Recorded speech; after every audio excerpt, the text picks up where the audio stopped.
जय माता दी दोस्तों, मैं राइटर राजेश रोशन आप लोगों के बीच लेकर के आ गया हूँ छठ सॉन्ग। छठ का सीज़न आ चुका है दोस्तों, और माता रानी का भी सॉन्ग लोग गा रहे हैं आजकल, और छठ का भी सॉन्ग बहुत ज़रूरी है। आप लोग के लिए मैं छठ का सॉन्ग बहुत ही सुंदर, बहुत ही प्यारा धुन पे लिख करके लाया हूँ, और आप लोग प्यार से सुनिए इस गाने को। बहुत ही मधुर धुन है ये गाना, मैं आपको सुनाने जा रहा हूँ।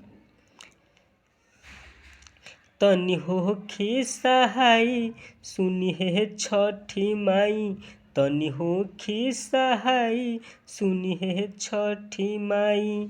ई अन्हरो के सुनली पुकार जी, काहे हमरा ला दुनिया अन्हार जी, काहे हमरा ला दुनिया अन्हार जी।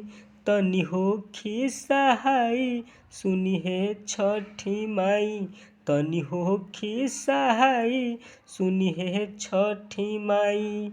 ई अन्हरो के सुनली पुकार जी, काहे हमरा ला दुनिया अन्हार जी, काहे हमरा ला दुनिया अन्हार जी।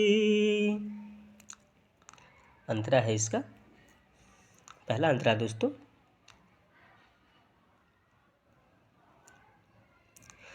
कैसन होई दुनिया कुछ न जनाला, हरियर पियर होई मन में बुझाला।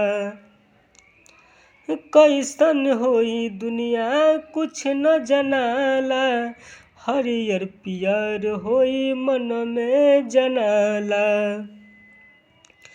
काहे भइलू कठोर गिरे नैना से लोर, काहे भइलू कठोर गिरे नैना से लोर। अब जिंदगी से गईनी हम हार जी, काहे हमरा ला दुनिया अन्हार जी, काहे हमरा ला दुनिया अन्हार जी। बहुत अच्छा सॉन्ग है दोस्तों, आप लोग इस गाने को फ्री ऑफ कॉस्ट गा सकते हैं। और एक गाना छठ सॉन्ग है जो बहुत ही अच्छा सॉन्ग पे गाना लिखा गया है। मैं आपको गाना का धुन भी बता दूंगा, अगर आप लोग को समझ में आ गया होगा तो ठीक है, नहीं तो आप हमसे पूछ भी सकते हैं किस धुन पे गाना लिखा गया है। मैं उससे बता देता हूँ। खेसारी जी का ये ट्रैक है, खेसारी जी का सॉन्ग है ये। जब से नैना लड़ल बात आगे बढ़ल, इस धुन पे मैंने लिखा है। बहुत ही प्यारा सॉन्ग है, और किसी भी भाई को ये गाना चाहिए तो हमारे यूट्यूब चैनल के माध्यम से आप हमसे कांटेक्ट करके ये पूरा गाना हमसे ले सकते हैं, और बिल्कुल फ्री ऑफ कॉस्ट गा सकते हैं। तब तक के लिए बाय बाय दोस्तों, नेक्स्ट वीडियो में फिर मिलते हैं नए गाने के साथ। Bye bye.